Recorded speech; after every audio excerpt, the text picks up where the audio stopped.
Shalom, selamat pagi untuk kita semua. Puji nama Tuhan. Kita boleh berkumpul untuk kita mau beribadah bersama-sama di hari yang mulia ini, hari yang penting di dalam hidup iman kita.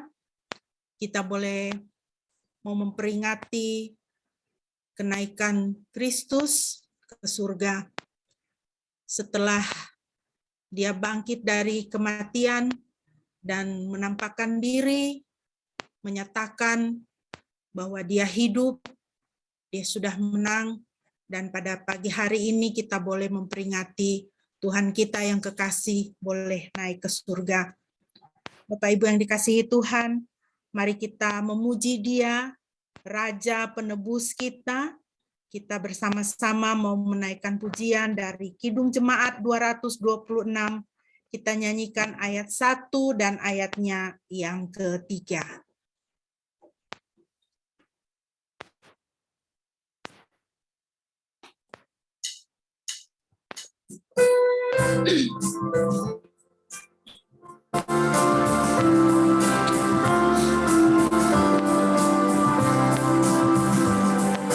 Dia nobatkanlah Sang Raja Penebus, bahana surga bergema, memuji Dia terus.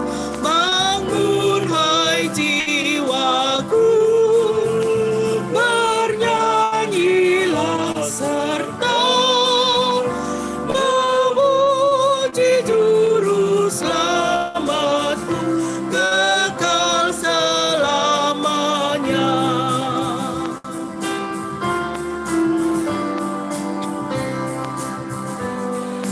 Dia nobatkanlah Raja sejahtera yang memerintah dunia, perang pun mereda.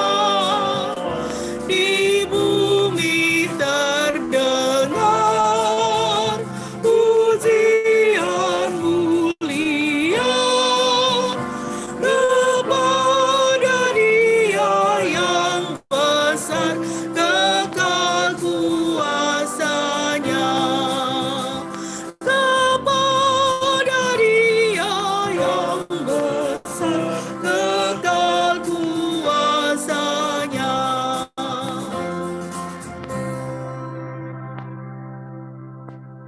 Bapak Ibu, mari kita mentabiskan ibadah kita pada pagi hari ini.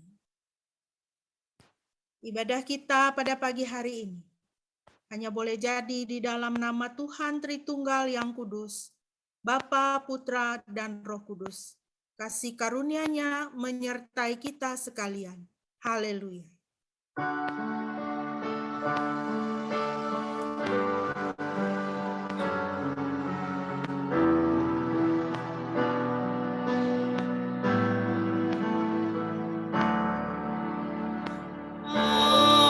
Haleluya, haleluya, haleluya, haleluya, haleluya, amin,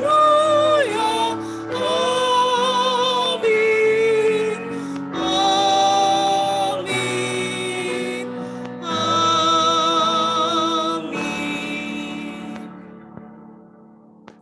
Firman Tuhan yang melandasi ibadah kita pada pagi hari ini terambil dari Kisah Para Rasul pasal 1 ayat 9 sampai ayat 11.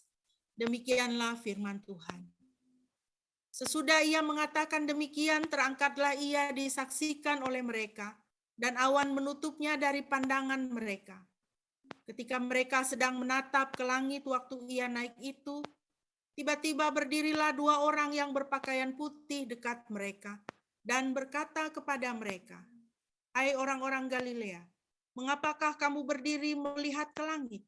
Yesus ini, yang terangkat ke surga meninggalkan kamu, akan datang kembali dengan cara yang sama, seperti kamu melihat Dia naik ke surga." Puji nama Tuhan.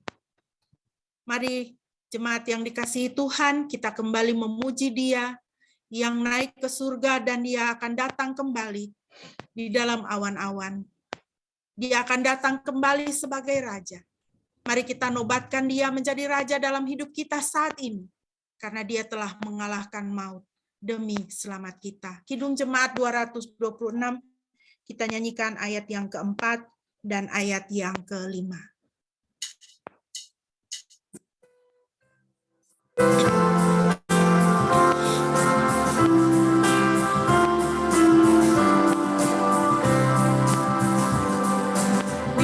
Dia nobatkanlah Sang Raja hidupmu, Sang maut dikalahkannya demi selamatku. Muliakan namanya yang mati dan bangkit, memberikan hidup yang kekal, menghalau maut kejam.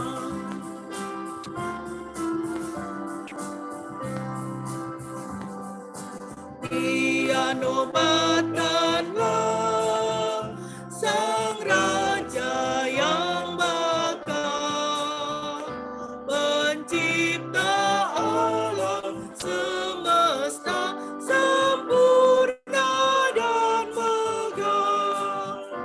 Hormati penebus yang agung mulia, Sang Anak Domba yang kudus, terpuji selamanya. Sang Anak Domba yang kudus, terpuji selamanya.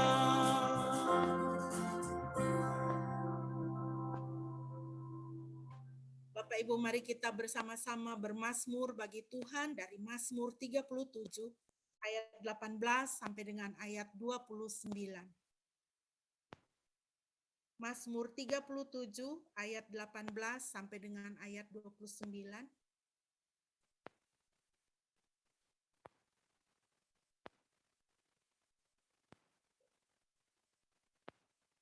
Boleh saya minta Ibu Metan boleh membacakan untuk kita?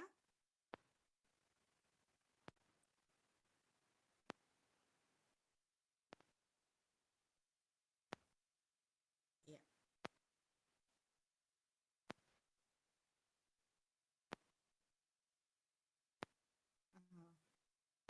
Baik, mungkin Bu Sandra bisa membacakan untuk kita Mazmur 37 ayat 18 sampai 29. Terima kasih. Mazmur 37 ayat 18 sampai 29. Yahweh mengetahui hari-hari orang yang tulus.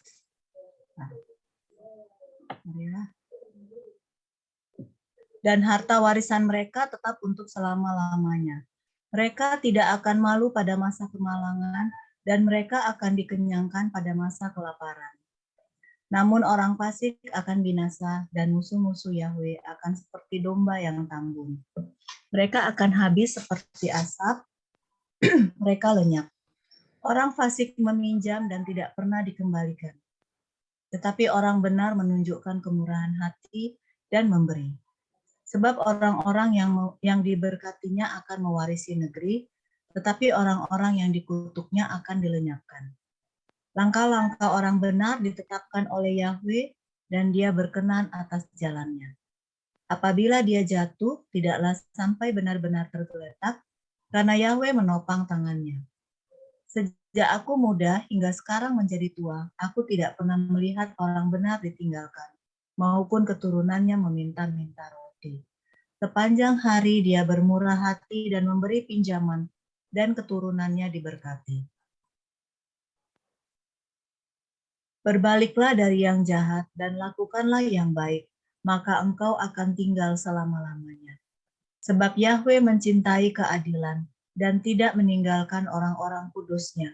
Mereka dipelihara untuk selamanya, tetapi keturunan orang fasik dilenyapkan. Orang benar akan mewarisi bumi, dan mereka akan tinggal di atasnya selama-lamanya. Amin. Puji nama Tuhan. Terima kasih, Bu Sandra. Bapak Ibu, firman Tuhan, Mazmur yang sudah kita baca bersama-sama tadi, begitu indah. Tuhan memelihara kehidupan kita. Tuhan memelihara hidup kita juga dengan firman-Nya, ya. Jadi mari kita akan mempersiapkan diri untuk kita mau bersama-sama kita merenungkan firman Tuhan. Kita kembali memuji Tuhan, kita menaikkan pujian dari Kidung Jemaat 454. Kita nyanyikan ayat 1 dan ayat yang ketiga. Indahnya saat yang teduh menghadap tahta Bapakku. Ku naikkan doa padanya sehingga hatiku lega. Kita nyanyikan pujian ini.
Bapak Ibu, mari kita bersama-sama kita mau membaca firman Tuhan bagi kita pada pagi hari ini yang terambil dari Kisah Rasul pasal 1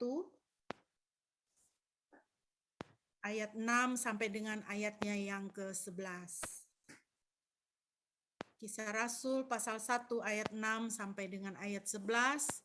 Demikianlah firman Tuhan. Ketika berkumpul bersama, mereka bertanya kepadanya, Tuhan, akankah engkau mendirikan kembali kerajaan bagi Israel sekarang? Dia menjawab, bukanlah hakmu untuk mengetahui waktu dan saat yang ditetapkan oleh Bapa atas wewenangnya sendiri. Namun kamu akan menerima kuasa jika Roh Kudus turun atasmu, dan kamu akan menjadi saksiku di Yerusalem, di seluruh Yudea dan Samaria, bahkan sampai ke ujung bumi. Setelah mengatakan hal-hal itu, terangkatlah dia di depan mata mereka, dan awan menutupinya dari pandangan mereka. Sementara mereka terpana memandang ke langit saat dia naik, Tampaklah 2 malaikat dengan pakaian putih berdiri di dekat mereka dan berkata, "Hai orang-orang Galilea, mengapa kamu terpana memandang ke langit? Yesus ini yang terangkat ke surga di hadapanmu.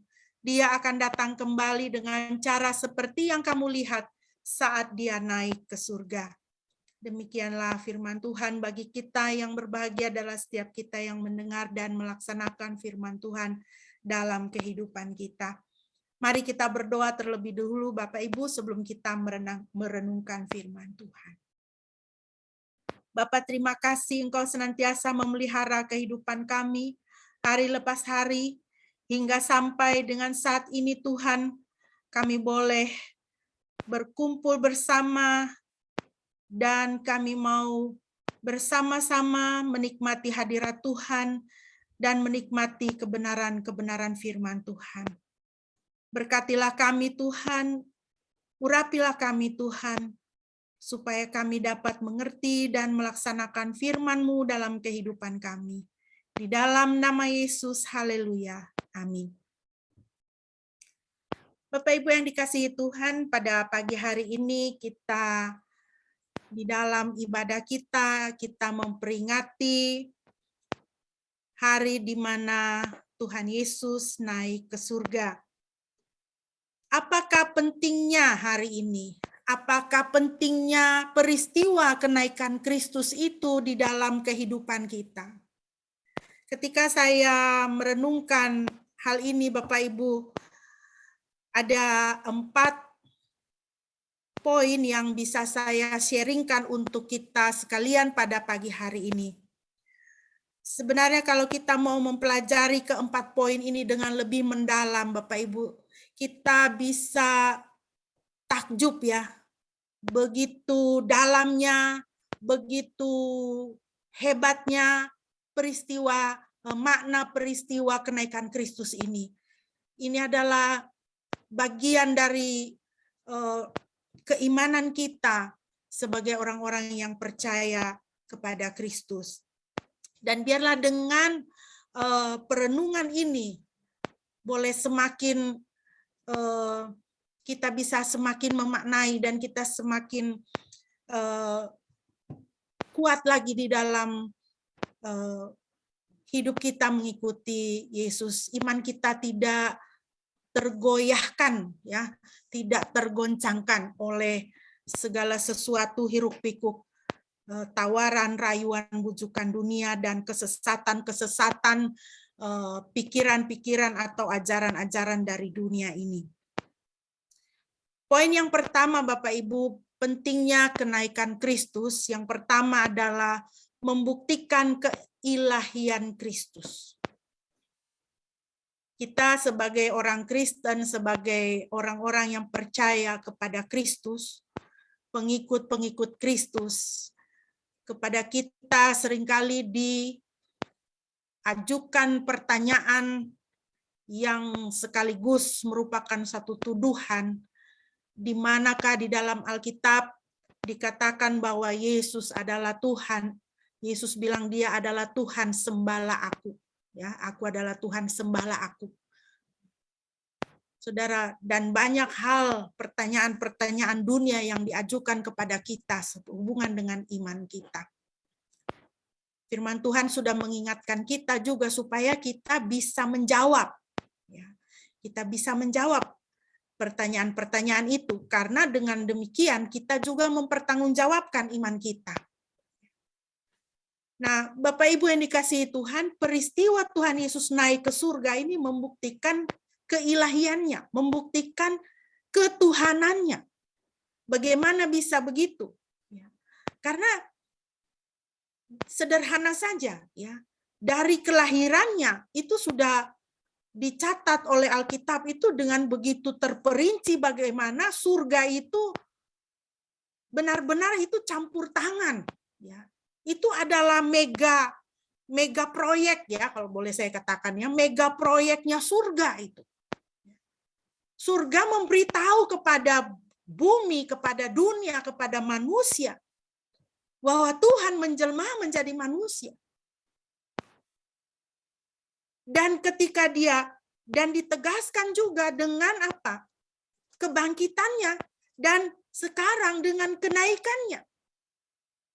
Kenaikannya menunjukkan bahwa surga itu adalah rumahnya, surga adalah kediamannya. Dari surga dia berasal, kembali ke surga dia. Jadi ini membuktikan keilahian Kristus.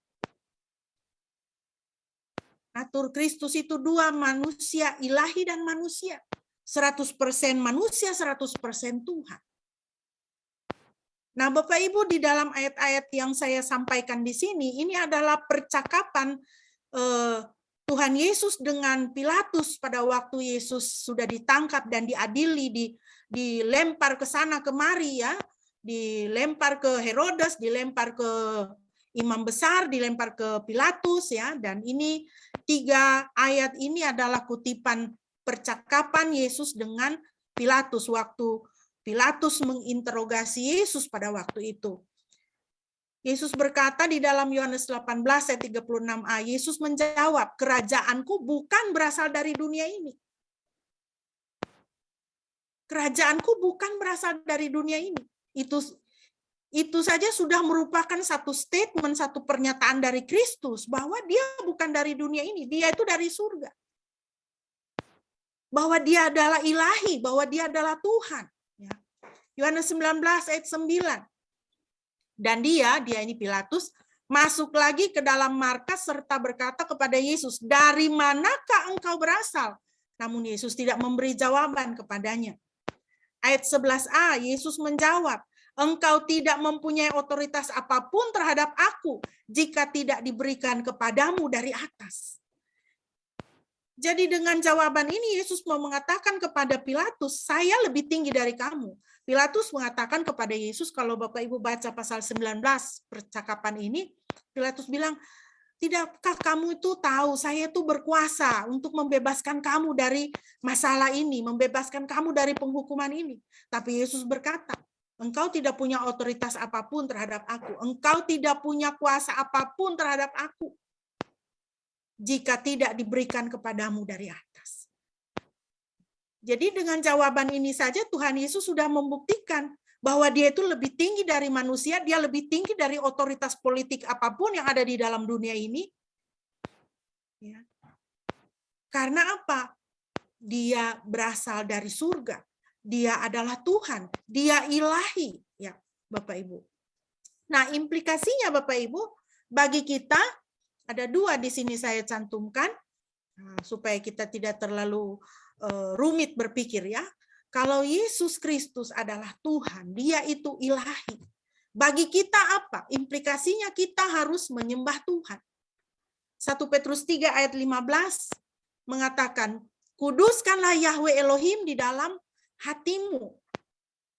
Kalau di terjemahan LAI itu kan dipakai, "Kuduskanlah Kristus di dalam hatimu sebagai Tuhan." Ya. Tetapi bahasa aslinya itu bukan, bahasa Yunaninya itu bukan Kristus dipakai di situ, ya, tetapi kurios dan theos. Jadi diterjemahkan ke dalam bahasa Indonesia itu tidak bisa dibilang Kristus di situ ya. Kalau hagiatso, kurios, theos berarti kuduskanlah Yahweh Elohim di dalam hatimu sebagai Tuhan. Jadi Kristus itu siapa? Kristus itu adalah Tuhan, bagian dari Tuhan Tritunggal. Dia Tuhan Tritunggal, Tuhan Yahweh sendiri. Kuduskanlah Yahweh Elohim di dalam hatimu. Kita harus menyembah Tuhan. Kita harus, jadi kata kudus itu dalam bahasa Yunani di situ dipakai kata hagiatso. Kuduskan. Kuduskan artinya set apart. Pisahkan, ya, pisahkan, khususkan, ya, tidak boleh bercampur dengan yang lain-lain, hanya Tuhan saja, ya, tidak boleh ditambah-tambah dengan yang lain-lain, hanya Tuhan saja, hanya Dia yang harus ada di dalam hidup kita. Hagiatso juga berarti venerate, venerate artinya menghormati, meninggikan.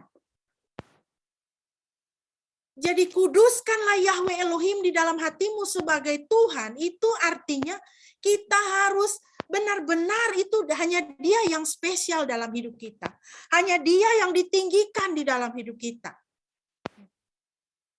Kalau Dia adalah Tuhan, maka Dia berhak untuk mendapatkan penyembahan kita. Bapak Ibu, sebelum Tuhan Yesus naik ke surga, Tuhan Yesus memberikan amanat agung kepada para murid pada waktu itu. Pergilah ke seluruh dunia, baptiskanlah orang. Ya. Untuk apa orang itu kita umumkan Injil? Untuk apa kita bersaksi? Untuk apa kita menginjil? Kita umumkan Injil, kita baptis orang. Untuk apa orang harus datang kepada Yesus? Supaya orang menyembah Tuhan. Tuhan itu mencari penyembah-penyembah. Tuhan mencari orang-orang yang mau menguduskan Dia di dalam hidup, yang mau mengutamakan Dia di dalam hidup, yang mau meninggikan Dia di dalam hidup. Bapak Ibu, firman Tuhan menjelaskan kepada kita bahwa Yesus Kristus adalah Tuhan. Sudah sejauh mana hidup kita sebagai anak-anak Tuhan, ini hidup yang menyembah Tuhan. Apakah kita masih menyembah yang lain-lain? Tuhan ingin kita menyembah Dia, mengagungkan Dia, menghormati Dia di dalam kehidupan kita. Tuhan ingin hati kita itu hanya untuk Dia. Yang kedua, Bapak Ibu, kalau Yesus Kristus adalah Tuhan, maka implikasinya kita harus mempersembahkan hidup kita bagi Tuhan. Roma 12 ayat 1. Mempersembahkan tubuhmu sebagai persembahan yang hidup, kudus, berkenan kepada Elohim, itulah ibadahmu yang bijak. Menarik sekali Bapak Ibu, kata bijak di sini dipakai di dalam bahasa Yunani itu logikos. Logikos, dari kata logikos itu kita mendapat kata logis, masuk akal. Ya. Di dalam terjemahan bahasa Inggrisnya itu reasonable. Persembahkanlah tubuhmu sebagai persembahan yang hidup, kudus, berkenan kepada Elohim. Itulah ibadahmu yang masuk akal. Itulah ibadahmu yang logis, masuk akal banget. Ya. Kalau Tuhan Yesus Kristus adalah Tuhan di dalam hidup kita, maka masuk akal sekali ya. Kalau kita mempersembahkan tubuh kita sebagai persembahan yang hidup, yang kudus, berkenan kepada Tuhan. Mengapa dua hal ini saya angkat Bapak Ibu? Karena ini adalah dua hal yang penting dan yang mendasar di dalam kehidupan kita sebagai anak-anak Tuhan. Menyembah Tuhan, mempersembahkan hidup bagi Tuhan. Coba kita mengevaluasi diri kita ya, saudara dan saya, kita evaluasi. Sejauh mana kita sudah mempersembahkan tubuh kita kepada Tuhan sebagai persembahan yang hidup. Sebagai ibadah kita yang masuk akal bagi Tuhan. Karena dunia ini sangat gencar mengincar kita, Bapak Ibu. Supaya kita tidak menyembah Tuhan. Supaya kita tidak mempersembahkan hidup kita bagi Tuhan. Saya yakin Bapak Ibu, kalau kita sebagai anak-anak Tuhan ya, kita sungguh-sungguh hidup di dalam penyembahan kepada Tuhan. Kita sungguh-sungguh mempersembahkan hidup kita bagi Tuhan. Banyak orang akan mengenal Yesus. Jiwa-jiwa baru Tuhan akan tambahkan bagi gereja. Orang akan melihat bagaimana Tuhan itu, Yesus Kristus itu benar-benar Tuhan yang hebat, yang luar biasa di dalam kehidupan kita. Ancaman bagi anak-anak Tuhan adalah supaya anak-anak Tuhan itu tidak menyembah Tuhan. Tidak hidup bagi Tuhan. Kita bisa ke gereja, kita bisa ibadah, kita bisa segala macam melakukan kegiatan rohani. Ya, kegiatan rohani. Kegiatan rohani tidak membuktikan kita itu rohani. Kegiatan rohani tidak membuktikan kita sudah menyembah Tuhan.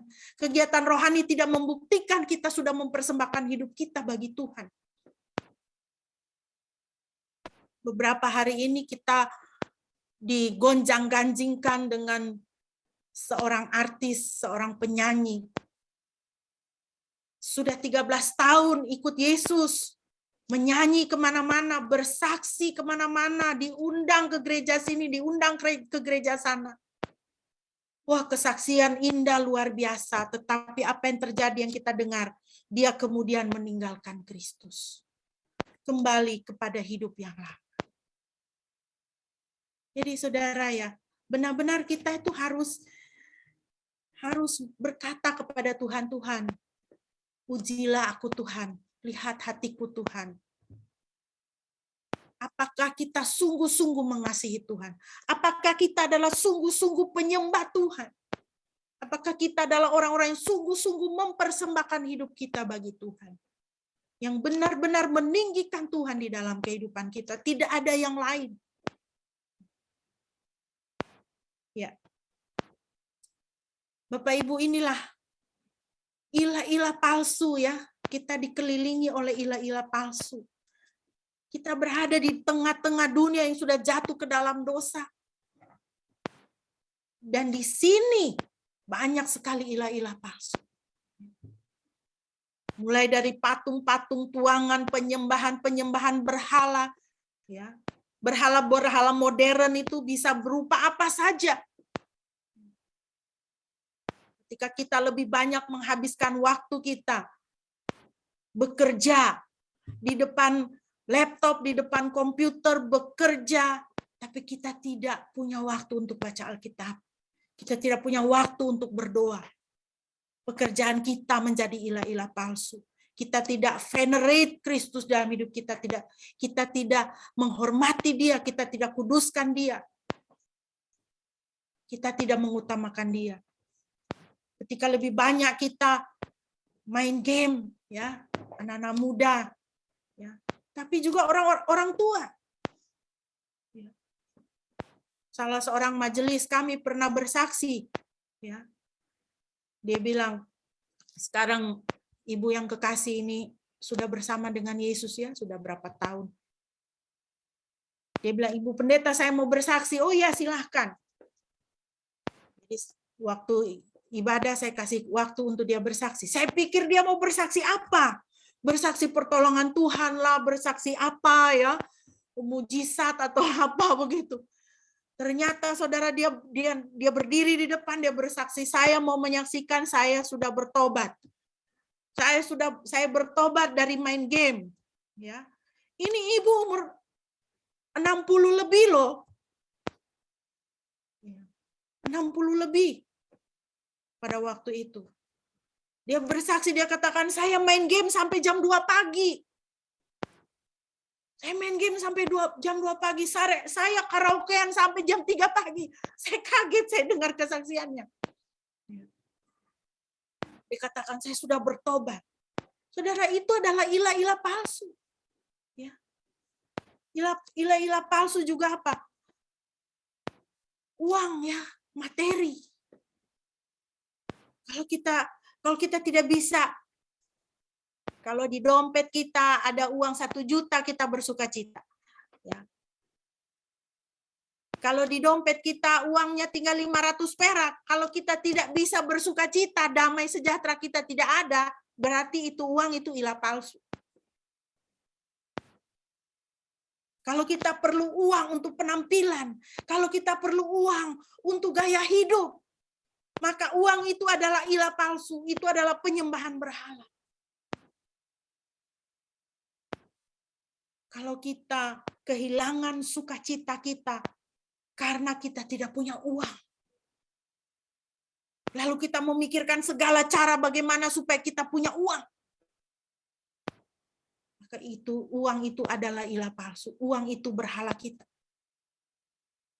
Kalau kita tidak bisa mendapatkan sukacita kita dari Tuhan, sukacita kita itu datangnya dari makan. Orang yang emotional eater, ya, begitu stres larinya ke makan, stres larinya ke makan, ya. Pusing larinya ke makan, diputus pacar larinya ke makan, berarti itu makanan itu ilah palsu. Anak-anak Tuhan sumber sukacitanya, sumber damai sejahteranya itu harus Tuhan pertama-tama dan yang terutama. Saudara lihat, ini kan semua ada di dalam dunia, di sekitar kita. Jadi pada pagi hari ini Bapak Ibu, mari kita mengarahkan hati kita kepada Tuhan. Sungguh-sungguh dengan peristiwa kenaikan Kristus ke surga ini, Tuhan membuktikan bahwa Dia adalah Tuhan yang sejati. Maka mari kita meninggikan Dia. Mari kita menjadi orang-orang yang menyembah Dia. Mari kita menjadi orang-orang yang mempersembahkan hidup kita bagi Tuhan. Itu adalah ibadah kita, firman Tuhan katakan, yang masuk akal. Yang kedua, Bapak Ibu, pentingnya kenaikan Kristus. Dengan kenaikan Kristus, Tuhan Yesus sebagai imam besar kita, setelah Ia mempersembahkan dirinya sebagai kurban, Ia berada di hadapan Bapa bagi kita.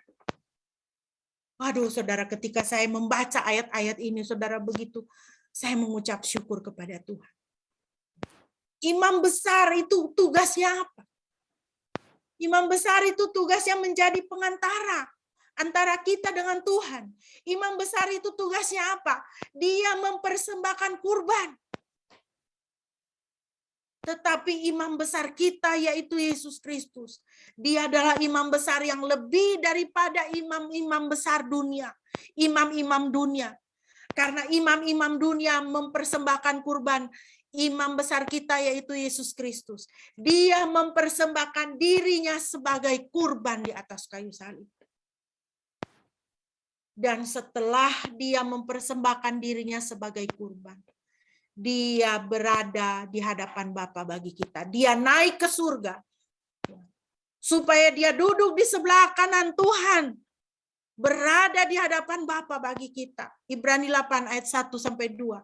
Kita mempunyai seorang imam besar yang sedemikian itu, yang duduk di sebelah kanan tahta yang maha agung di surga, seorang pelayan dari ruang kudus dan tabernakel sejati yang telah Yahweh bangun dan bukan manusia. 9 ayat 24.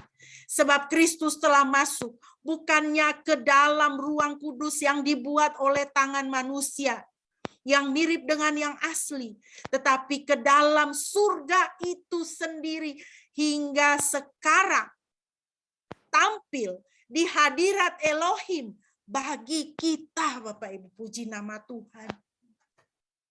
Ya. Kita mempunyai perwakilan kita di hadapan Tuhan Bapa. Dia di sebelah kanan tahta yang maha agung. Dan dia tampil di hadirat Elohim demi kita. Ya.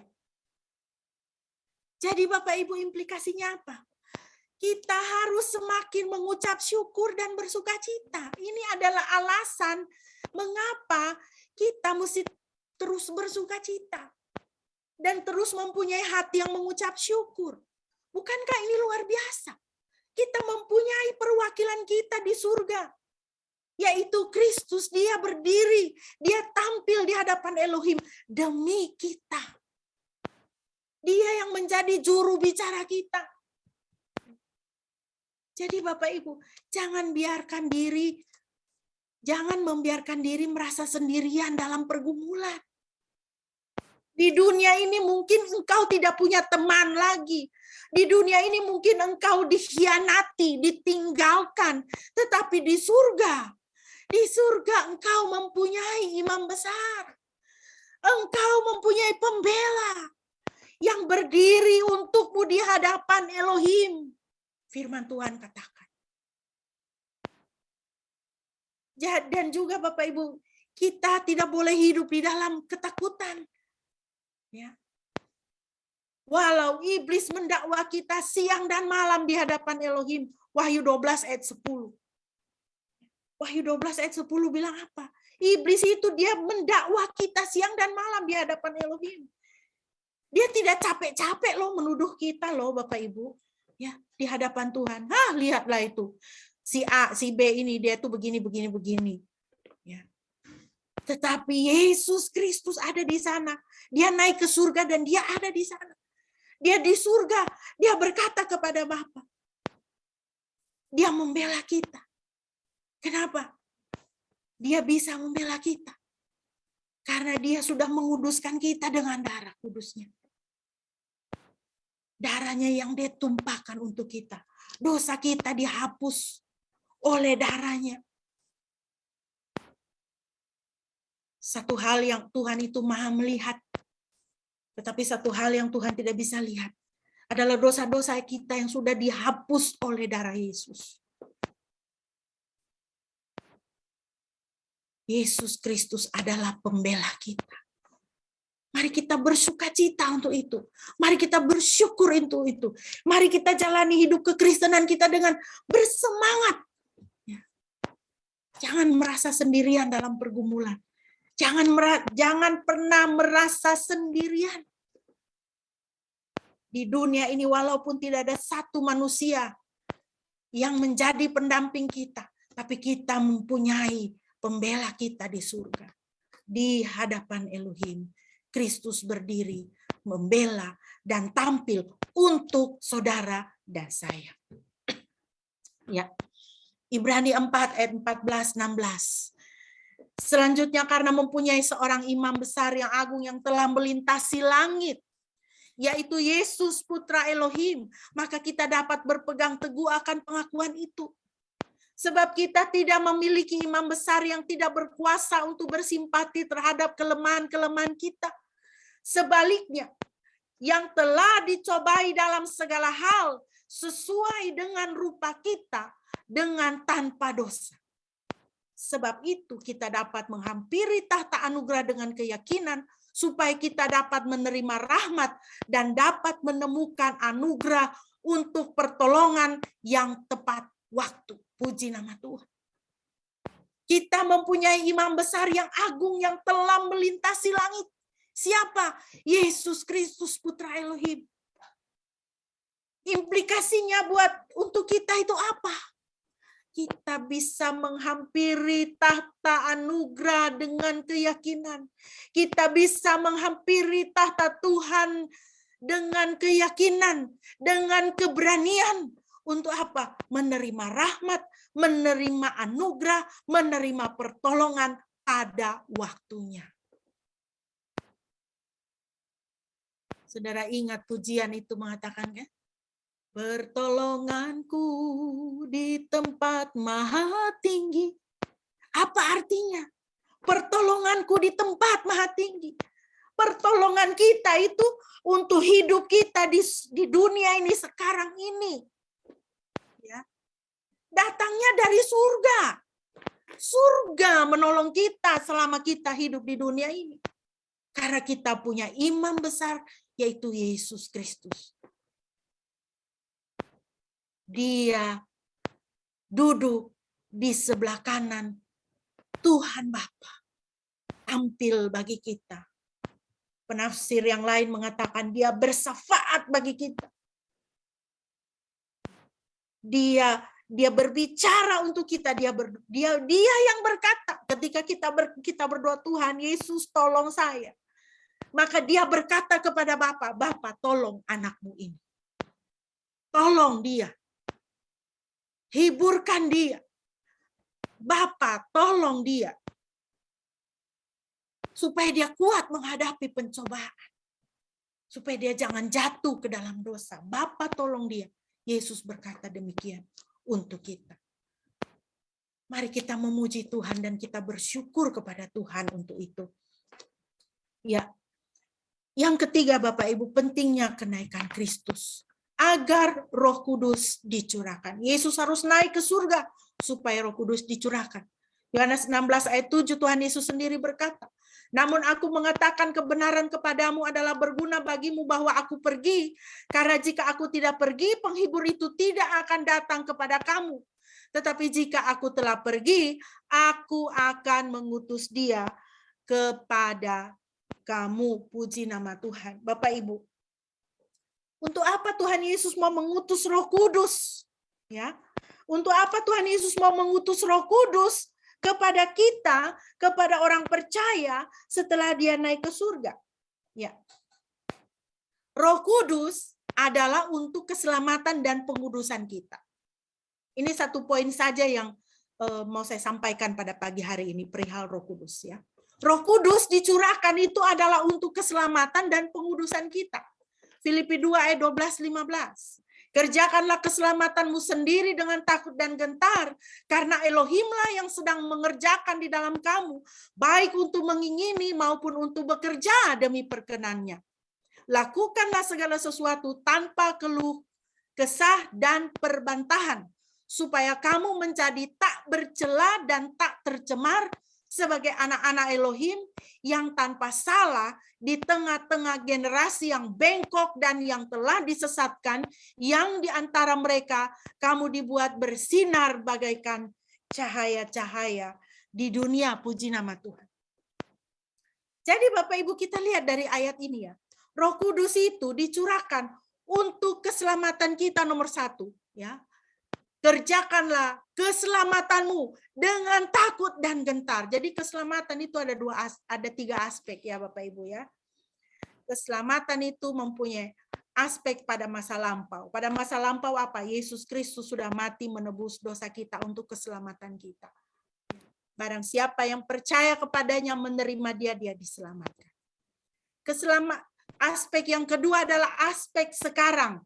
Present, masa kini, sedang, ya, sedang terjadi. Sedang terjadi itu apa? Di dalam hidup kita sehari-hari. Sebagai orang-orang yang sudah percaya kepada Kristus.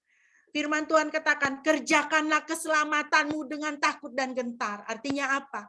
Kita yang sudah menerima darah Yesus, kita yang sudah diselamatkan melalui darah Yesus, kita harus hormat dengan darah itu. Kita harus jaga, kita harus hidup benar-benar ya, sesuai dengan sebagai orang-orang yang sudah ditebus. Ya. Itu artinya kerjakan keselamatan, bukan keselamatan yang masih diragukan, tidak. Keselamatan yang Tuhan Yesus kerjakan di atas kayu salib dengan penumpahan darah itu sempurna. Keselamatan kita itu sudah sempurna. Tetapi kita harus mengerjakan keselamatan kita dengan takut dan gentar. Itu artinya apa?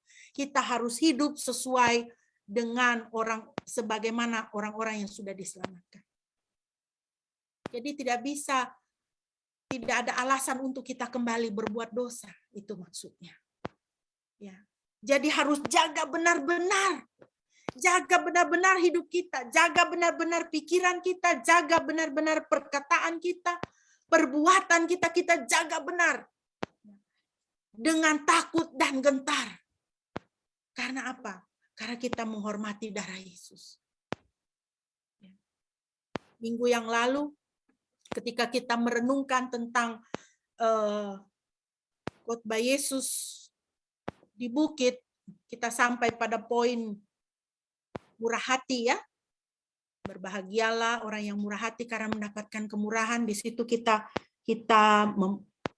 membahas satu perikop mengenai hamba yang berhutang. Ya, hamba yang berhutang lalu hutangnya tidak bisa, dia tidak mampu membayar. Dia diberi anugerah oleh raja, hutangnya dihapuskan. Tetapi dia tidak hidup menghormati anugerah itu. Dia tidak meneruskan kemurahan hati kepada sesama kawannya yang berhutang kepadanya. Dia kejam kepada kawannya. Dia jahat kepada kawannya. Dia tidak mengerjakan keselamatannya dengan takut dan gentar. Dia tidak menjadi orang yang murah hati. Kerjakanlah keselamatanmu sendiri dengan takut dan gentar. Artinya kita harus sungguh-sungguh hidup benar-benar waspada, benar-benar kudus, benar-benar sesuai dengan firman Tuhan. Perintah-perintah Tuhan tidak boleh ada yang tidak kita lakukan. Kenapa kita harus begitu? Supaya kamu menjadi tak bercela dan tak tercemar sebagai anak-anak Elohim yang tanpa salah di tengah-tengah generasi yang bengkok, yang sesat.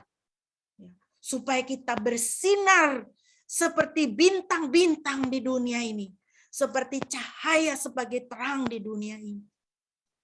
Dan untuk melakukan itu semua, kita memerlukan Roh Kudus. Kita tidak bisa mengerjakan keselamatan kita dengan takut dan gentar itu tanpa kekuatan Roh Kudus. Karena Roh Kudus itu dia akan selalu, dia itu diberikan menjadi pembimbing kita, penuntun kita, dia yang mengingatkan kita akan firman Tuhan, akan semua yang Yesus sudah pernah sampaikan, dia ingatkan kita. Dan dia mengerjakan pengudusan di dalam hidup kita. Membersihkan kita punya sifat-sifat yang tidak baik. Membersihkan kita punya karakter itu, karakter kita itu dibentuk. Pribadi kita itu masing-masing itu kan tidak ada yang sama. Ya. Tetapi karakter kita itu bisa dibentuk oleh Roh Kudus, dikuduskan supaya semakin menjadi seperti Kristus. Ya, Bapak Ibu, kalau kita memperhatikan di dalam Alkitab, gereja atau orang percaya itu, Alkitab menyebut sebagai mempelai wanita. Gereja orang percaya itu adalah mempelai wanitanya Kristus. 1 Petrus 2 ayat 9, namun kamulah bangsa yang terpilih, imamat yang rajani, bangsa yang kudus. Di dalam kita hidup di dunia ini, Roh Kudus itu kita perlukan untuk proses pengudusan kita. Setelah kita terima Yesus itu bukan langsung kita jadi orang kudus. Ada proses pembentukan, ada proses-proses pengikisan yang dilakukan oleh Roh Kudus. Gereja orang percaya itu firman Tuhan katakan adalah bangsa yang kudus. Wahyu 19:78. Marilah kita bersukacita dan marilah kita bersukaria. Dan marilah kita memberikan kemuliaan kepadanya sebab pesta perkawinan anak domba telah tiba. Dan mempelai wanitanya telah mempersiapkan dirinya. Mempelai wanita ini siapa? Gereja. Gereja itu siapa? Saudara dan saya. Kita bangsa yang kudus. Tuhan Yesus naik ke surga untuk datang kembali kali kedua dan menjemput kita. Menjemput gerejanya. Menjemput mempelai wanitanya yang telah mempersiapkan diri. Mempersiapkan dirinya bagaimana mempelai wanita ini, gereja ini. Dan kepadanya dikaruniakan agar memakai kain linen yang halus, bersih dan bercahaya. Karena kain linen yang halus adalah perbuatan-perbuatan yang benar dari orang-orang kudus. Puji nama Tuhan. Jadi Bapak Ibu, Roh Kudus dicurahkan supaya kita bisa dalam tanda petik seperti di Wahyu 19 ayat 8. Kita bisa berpakaian kain linen halus yang adalah perbuatan-perbuatan yang benar dari orang kudus. Tuhan Yesus akan kembali menjemput gereja, yaitu mempelainya yang berpakaian perbuatan-perbuatan yang benar. Yang berpakaian perbuatan-perbuatan yang kudus dari orang-orang kudus. Kita sudah dikuduskan oleh darah Yesus. Kita harus berpakaian perbuatan-perbuatan yang benar dan kudus. Maka Tuhan akan kembali menjemput kita. Mempelainya yang telah mempersiapkan diri. Di surga itu surganya Kristus itu kudus. Tidak ada orang yang tidak kudus yang bisa di situ. Tidak ada orang yang pembunuh, pendusta, penyembah berhala, tukang sihir, ya, pemburit, ya. Pemburit itu orang yang suka sejenis, ya. Itu tidak ada di surga. Di surga adalah orang-orang yang berpakaian perbuatan-perbuatan yang benar. Berpakaian perbuatan-perbuatan yang kudus. Jadi kita gereja. Gereja, kalau saya bicara gereja ini saudara dan saya. Ya. Gereja itu orang itu gereja. Ya. Saya tidak bicara gedung. Gereja itu orang. Gereja harus hidup kudus di dunia ini. Karena Tuhan akan datang jemput. Yang Tuhan jemput itu gereja yang kudus. Yesus katakan apa? Pada waktu pengangkatan, ada yang terangkat, ada yang tertinggal. Iya kan? Ada yang terangkat, ada yang ditinggalkan. Saudara, pakailah perbuatan-perbuatan yang benar dan kudus, supaya saudara dan saya, kita adalah orang-orang yang terangkat, bukan orang-orang yang ditinggalkan. Tuhan Yesus akan datang kembali, dia tidak injak kaki di bumi ini, dia di awan-awan. Firman Tuhan tadi kita udah baca di Kisah Para Rasul ya. Dia di awan-awan. Dan dia akan jemput kita naik ke awan-awan, bertemu dia di angkasa. Akan ada pertemuan dan di udara. Yang bertemu dengan dia di udara adalah gerejanya yang kudus, yang berpakaian perbuatan-perbuatan yang benar dan kudus. Jadi kita perlu Roh Kudus untuk kita bisa hidup, diproses menjadi orang-orang kudus selama kita masih di dunia ini. Ya. Yang keempat, yang terakhir Bapak Ibu, pentingnya kenaikan Kristus. Mengapa Yesus mesti naik ke surga? Firman Tuhan jelas, untuk menyediakan tempat bagi kita dan menjemput kita kembali agar kita selalu bersamanya. Yohanes 14:23, di rumah Bapakku ada banyak tempat tinggal, Tuhan Yesus berkata. Dan jika tidak, aku telah aku katakan kepadamu, aku pergi untuk menyediakan tempat bagimu. Dan jika aku pergi serta menyediakan tempat bagimu, maka aku datang lagi dan akan menjemput kamu kepadaku, supaya di tempat aku berada, kamu pun berada. Puji nama Tuhan, Bapak Ibu. Ya. Peristiwa kenaikan Tuhan Yesus itu, saudara, disaksikan para murid dengan mata jasmani mereka.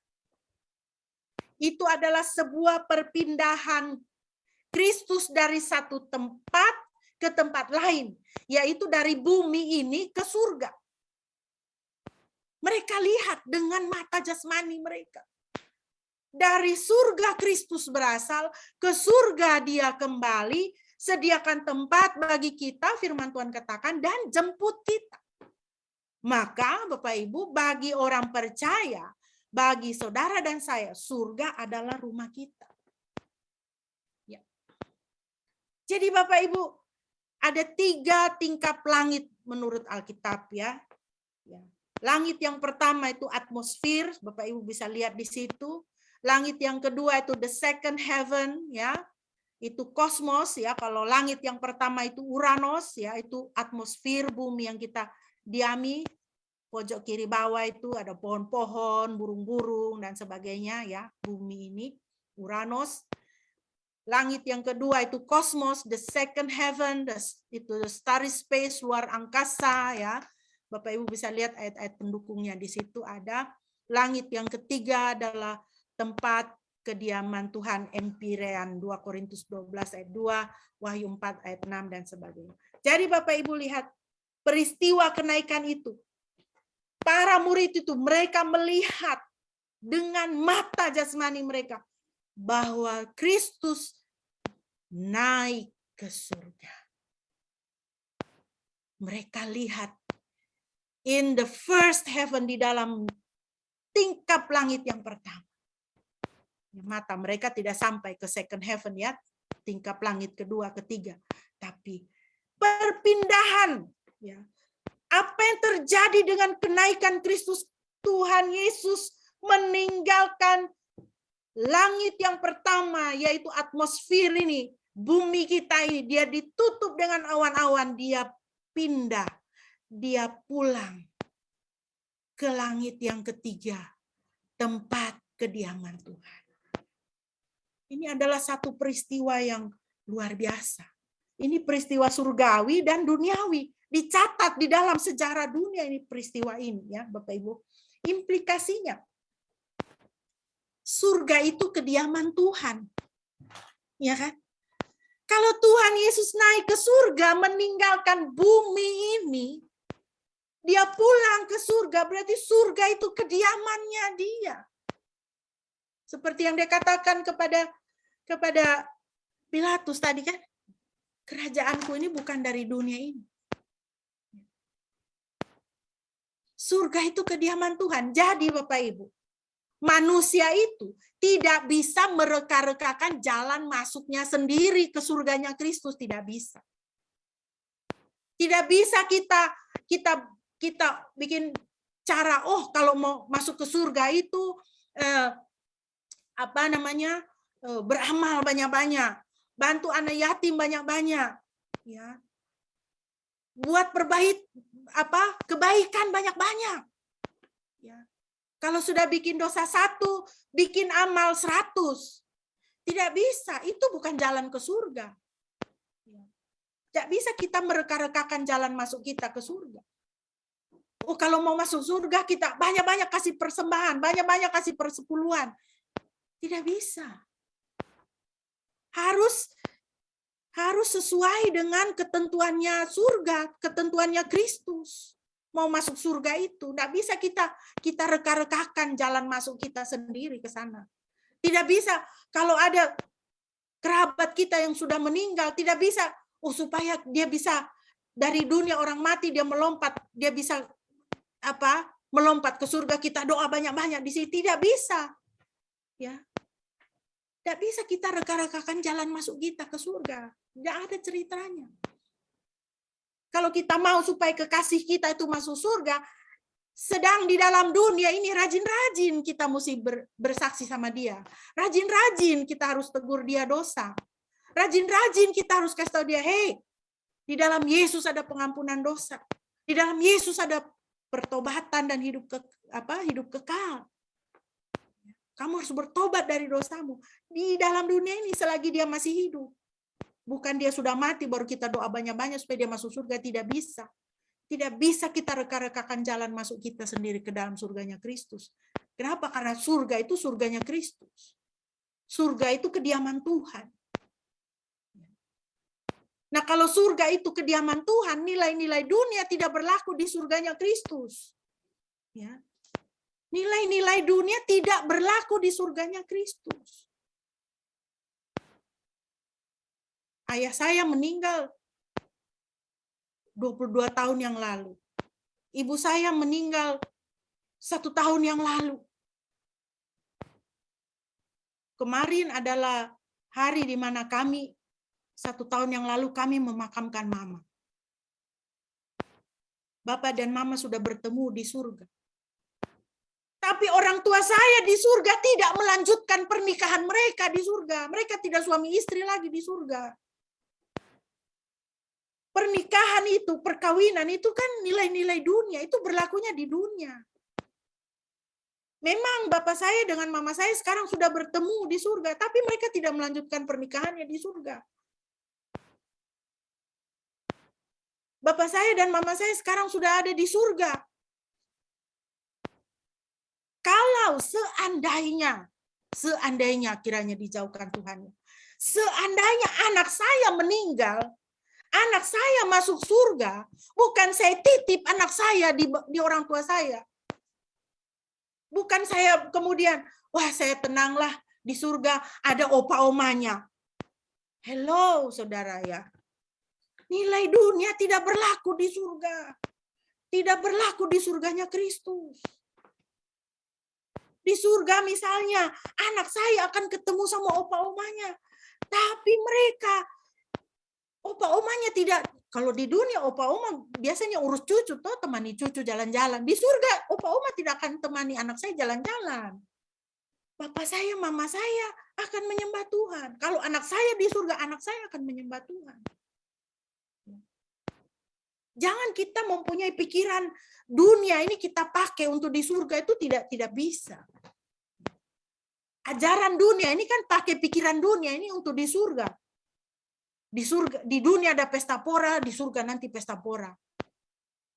Nilai-nilai dunia itu tidak berlaku. Tidak ada sungai minuman keras di surga. Di surga itu sungai kristal, jalan-jalan emas. Di surga itu tidak ada bidadari. Di surga itu ada malaikat. Ya. Orang mati, ibu saya meninggal, dia tidak menjadi malaikat di surga. Ini kalau Hollywood itu kan begitu kan.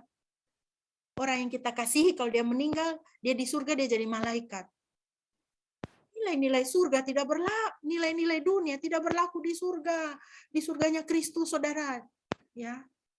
Jadi kita itulah ya, kita tuh sebagai anak-anak Tuhan, kita harus benar-benar teliti ya.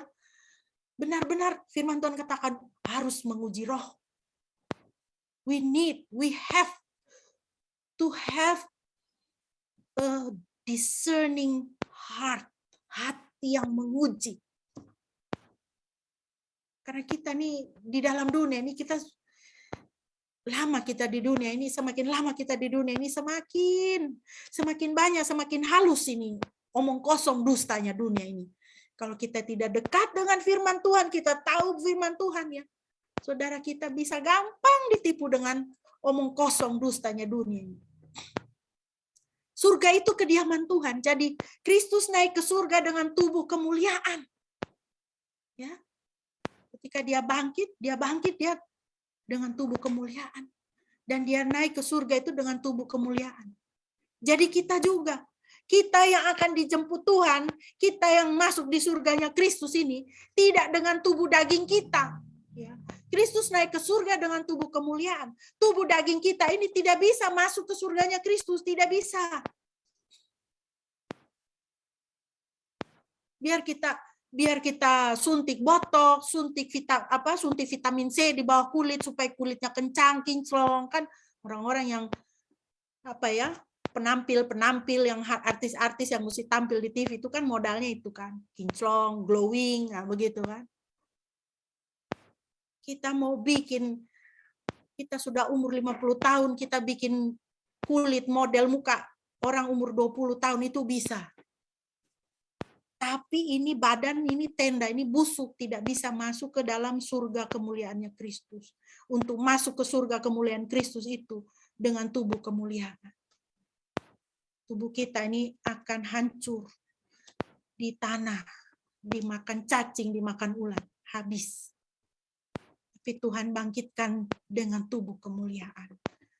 Sebagaimana Kristus masuk ke surga dengan tubuh kemuliaan. Ya. Maka kita akan masuk ke sana dengan tubuh kemuliaan Tuhan Yesus jemput.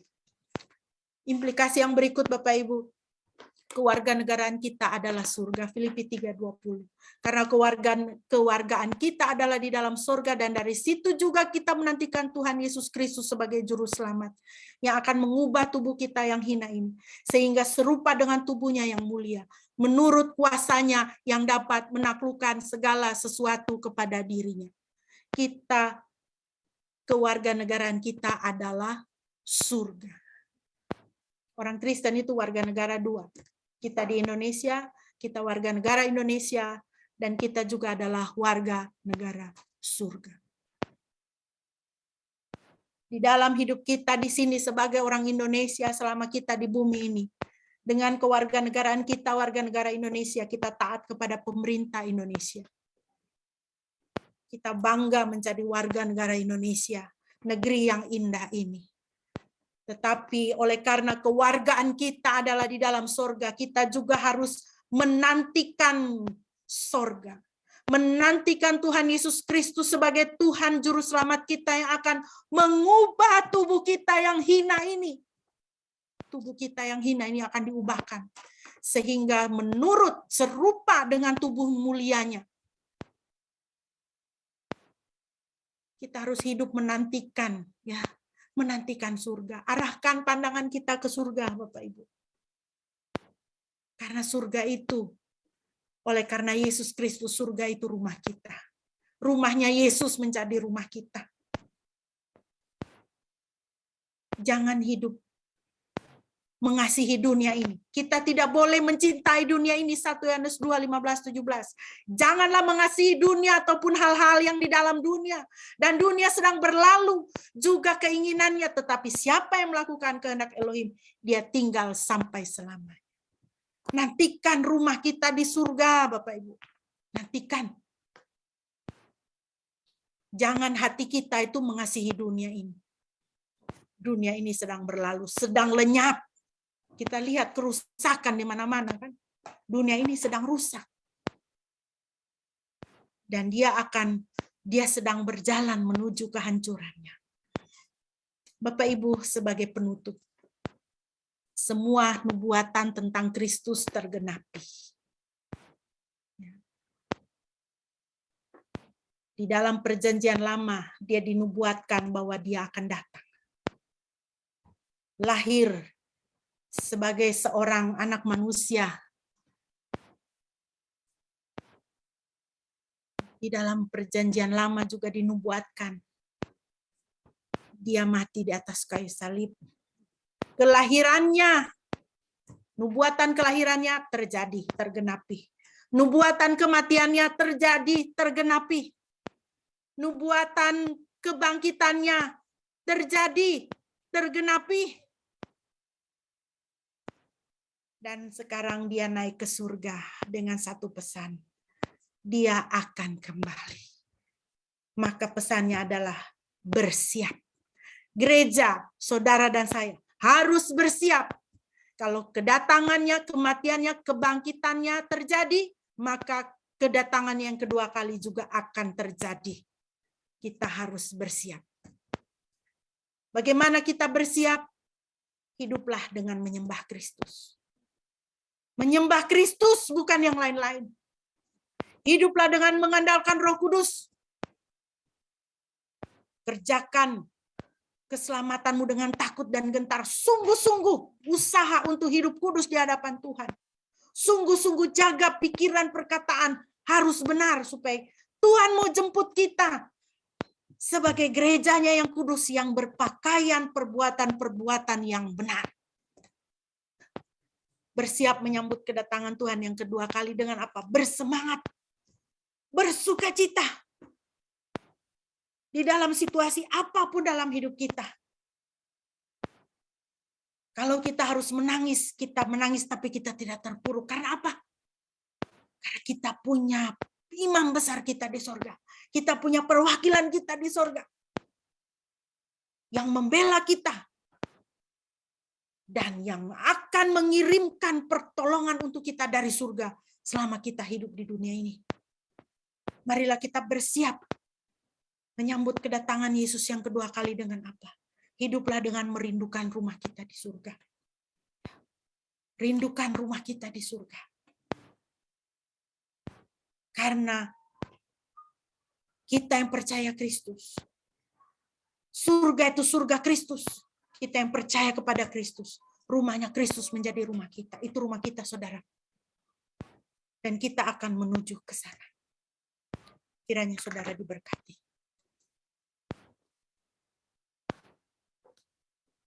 Saya serahkan kepada Bapak Pendeta untuk bisa memimpin kita dalam perjamuan kudus.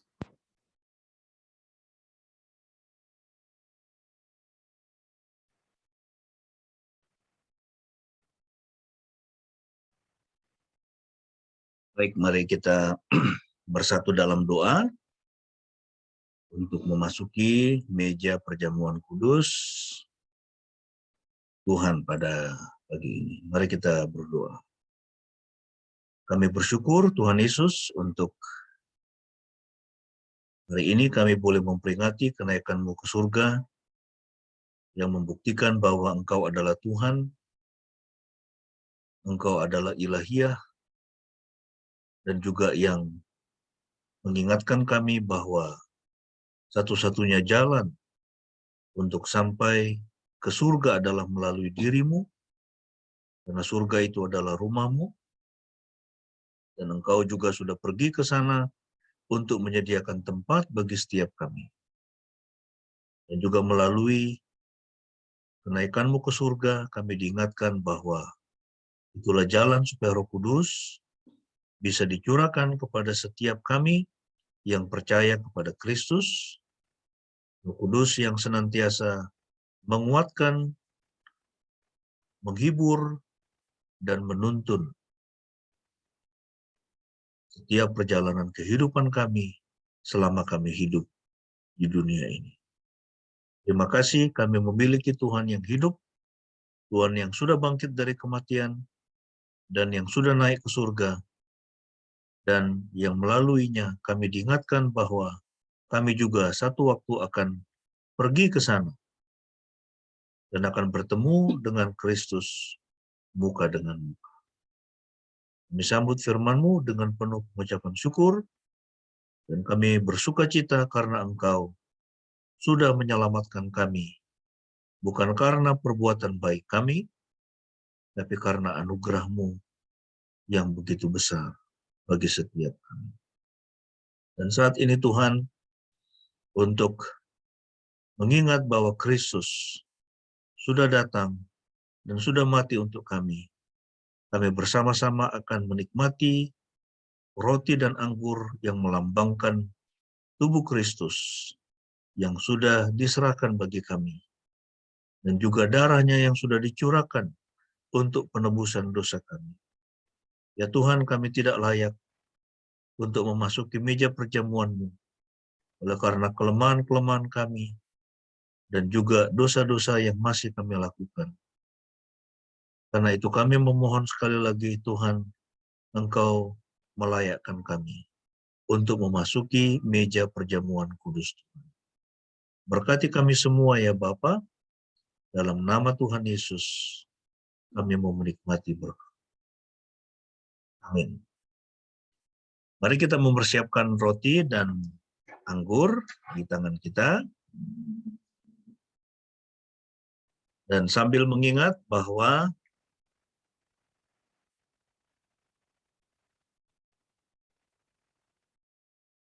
pada malam sebelum Tuhan Yesus disalibkan, Tuhan Yesus mengadakan perjamuan Paskah yang terakhir dengan murid-muridnya, dan Tuhan Yesus mengambil roti, kemudian dia memecahkannya, dan dia berkata, inilah tubuhku yang diserahkan bagi kamu. Perbuatlah ini setiap kali kamu memakannya menjadi peringatan akan aku. Mari kita mengangkat roti di tangan kanan kita, sambil kita mengingat tubuh Kristus yang sudah diserahkan. Dan juga sambil mengingat firman Tuhan yang mengatakan, oleh bilur-bilurnya kamu semua sudah sembuh. Mari kita memakan roti ini dengan penuh pengucapan syukur.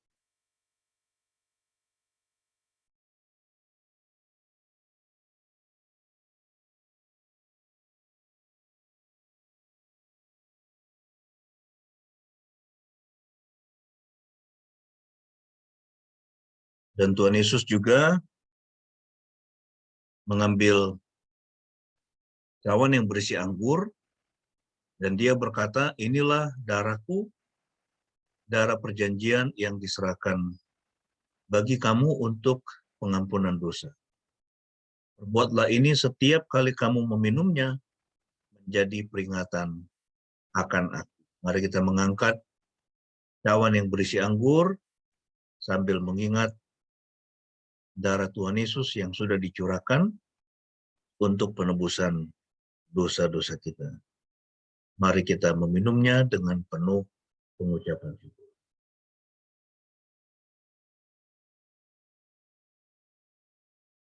Mari kita berdoa sekali lagi sambil kita menaikkan doa syafaat. Terima kasih Tuhan Yesus, kami sekali lagi bersyukur untuk apa yang Engkau sudah lakukan di dalam kehidupan kami.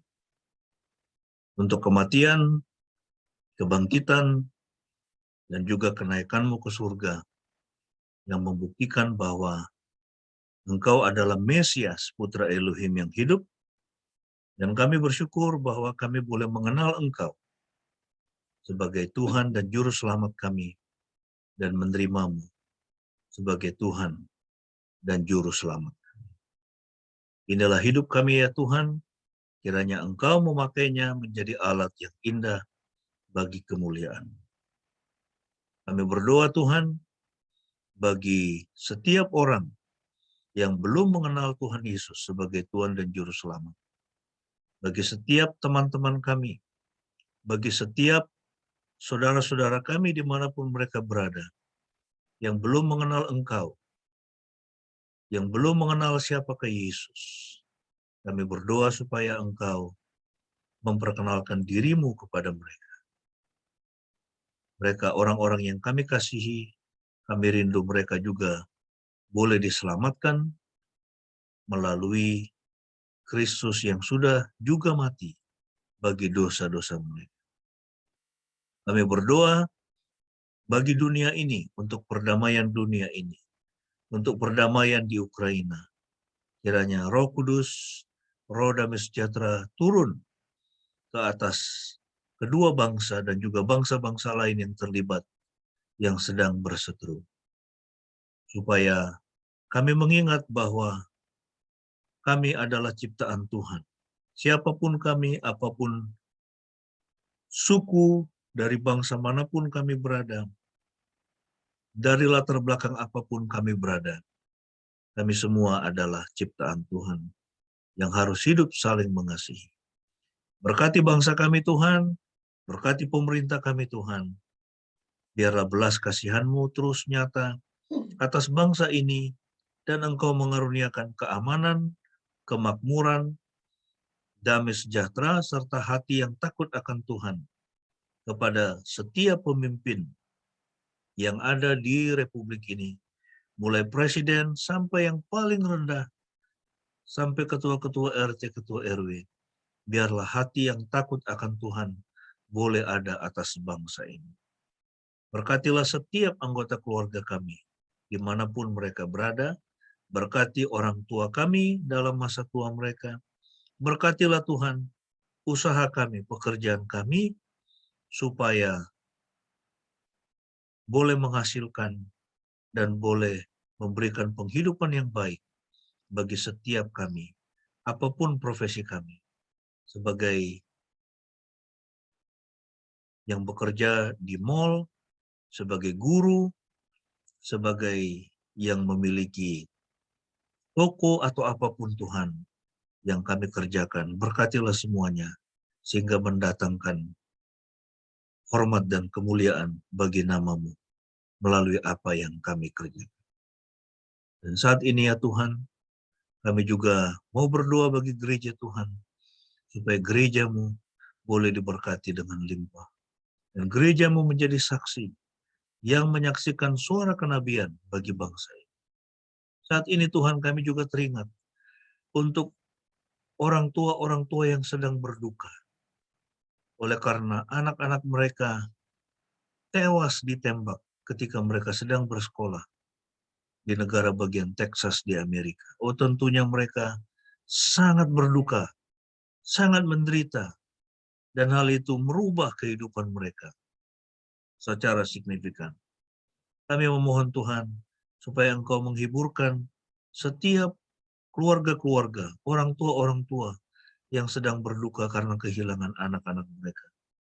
Bukan hanya di Texas di Amerika, tapi juga di seluruh dunia, khususnya di Ukraina, yang di mana perang masih terus berlangsung. Mari Tuhan, kiranya damai sejahtera-Mu boleh turun hari ini atas penduduk dunia ini. Dan setiap kami yang menjadi anak-anak-Mu, jadikanlah kami menjadi agen-agen perubahan. Orang-orang yang mendatangkan perubahan, mendatangkan sukacita, mendatangkan damai, mendatangkan berkat bagi setiap orang-orang yang kami temui di jalan kami. Terima kasih Bapa, terpujilah nama-Mu. Kami mengalaskan doa syafaat ini dengan doa Bapa kami, sebagaimana yang sudah diajarkan oleh Tuhan Yesus kepada kami. Mari kita naikkan bersama-sama doa Bapa kami. Bapa kami yang di sorga, dikuduskanlah nama-Mu, datanglah kerajaan-Mu, jadilah kehendak-Mu di bumi seperti di surga. Berikanlah kami pada hari ini makanan kami yang secukupnya, dan ampunilah kami akan kesalahan kami. Kami juga mengampuni orang yang bersalah kepada kami. Dan janganlah membawa kami ke dalam pencobaan, tetapi lepaskanlah kami daripada yang jahat, karena Engkau-lah yang punya kerajaan dan kuasa dan kemuliaan sampai selama-lamanya. Amin. Tuhan Yesus memberkati kita.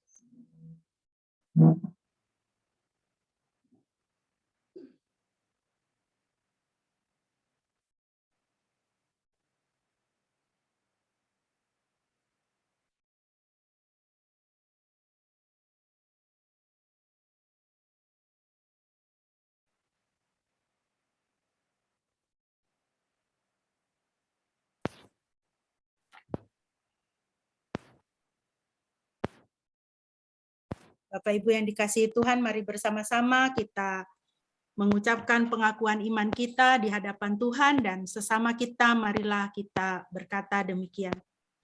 Aku percaya kepada Yahweh Bapa yang Maha Kuasa, Khalik langit dan bumi, dan kepada Yesus Kristus, anaknya yang tunggal Tuhan kita, yang dikandung dari Roh Kudus, lahir dari anak darah Maria, yang menderita sengsara di bawah pemerintahan Pontius Pilatus, disalibkan, mati, dan dikuburkan. Turun ke dalam kerajaan maut. Pada hari yang ketiga bangkit pula dari antara orang mati. Naik ke surga, duduk di sebelah kanan Yahweh, Bapa yang Maha Kuasa. Dan akan datang dari sana untuk menghakimi orang yang hidup dan yang mati. Aku percaya kepada Roh Kudus, gereja yang kudus dan am, persekutuan orang kudus, pengampunan dosa, kebangkitan orang mati, dan hidup yang kekal. Amin.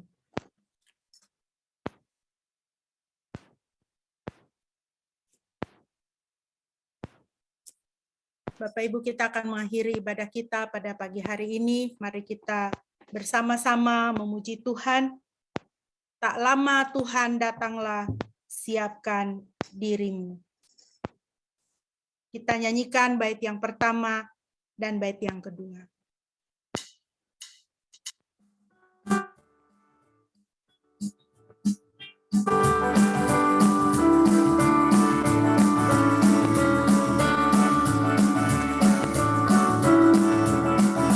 Tak lama Tuhan datanglah, bersiap dirimu.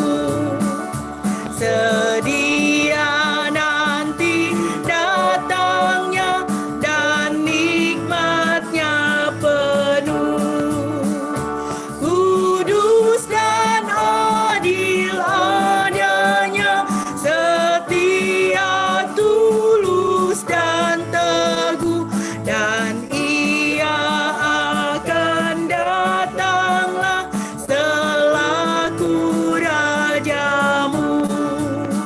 Hendaklah engkau jaga-jagalah, sedia lampu dengan minyaknya, karena dengan sekejap kedengaranlah gegap, mempelai laki-laki datanglah.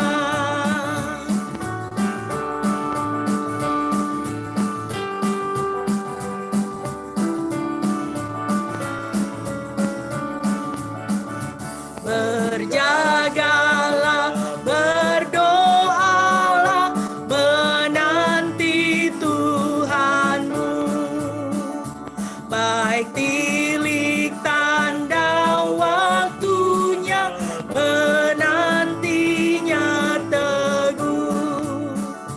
Saatnya tak seorang tahu, melainkan Bapa sajalah, dan memang tidak lagi jauh. Berjaga-jagalah, hendaklah engkau jaga-jagalah, sedia lampu dengan minyaknya, karena dengan sekejap kedengaranlah gegap, mempelai laki-laki datanglah. Hendaklah engkau jaga-jagalah, sedia lampu dengan minyaknya, karena dengan sekejap kedengaranlah gegap, mempelai laki-laki datanglah. Karena dengan sekejap kedengaranlah gegap, mempelai laki-laki datanglah. Jemaat yang dikasihi Tuhan, Kristus yang naik ke surga akan segera datang dan sudah tidak akan lama lagi. Kiranya berkat Tuhan senantiasa mengiringi langkah kehidupan kita sambil kita hidup berjaga-jaga menantikan kedatangannya. Terimalah berkat Tuhan. Tuhan memberkati engkau dan melindungi engkau. Tuhan menyinari engkau dengan wajah-Nya dan memberi engkau kasih karunia. Tuhan menghadapkan wajah-Nya kepadamu dan memberi engkau damai sejahtera.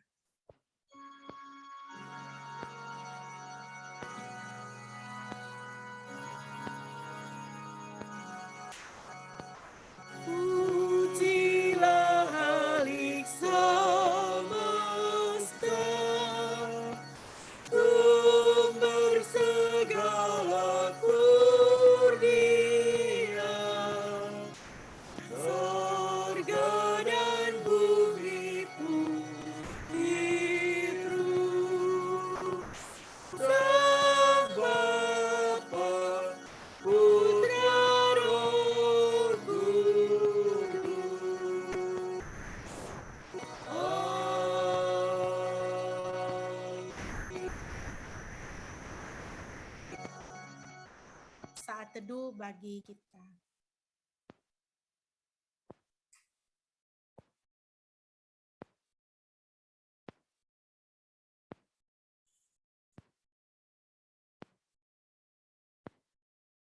Amin.